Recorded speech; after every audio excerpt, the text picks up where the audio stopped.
Two immortal corpses, nourished on the spirits of vaguely unchallenging prey, imbue the saturnine landscape with a trite monstrosity.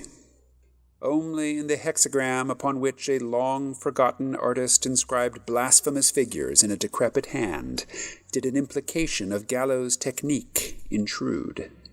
Heedless use of that forbidden texture which implies debasement of sanctuary or safe haven, contemptible lassitude happened to chance upon the requisite churchyard configuration, but to no humane purpose.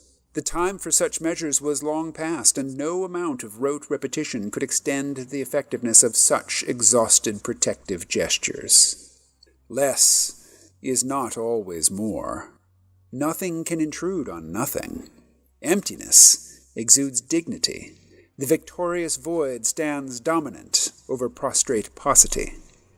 Slumping, insisting, the thinker's kinship, and the great craft confirm the approach of that most favored nocturnal phenomenon which no mere human cognition can anticipate.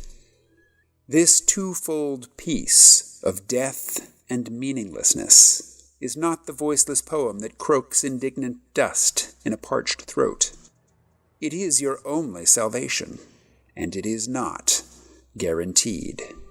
Oh no, that fate is not accomplished. There, in that arid landscape, necrotic legends wrestle and run the ancient risk of sleepless occupation, lupine penetration, and the satisfaction of savagery. On rare occasion, equivocal angels take pity and relieve us, if only for a moment, of the awful, stumbling burden of our commitment to ineffectual heroism.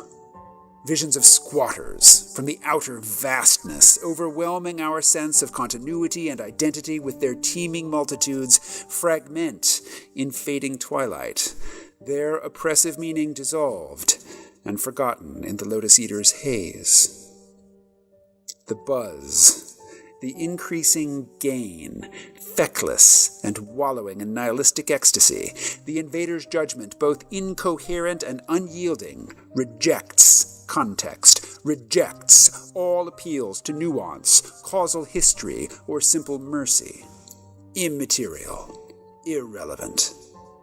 Our final refuge, the shield and sigil, appropriated from long-dead ritual and pretense, marks the resting sepulchre of that alien poet, whose verses might have eased our passage into lesser damnation and blessed oblivion.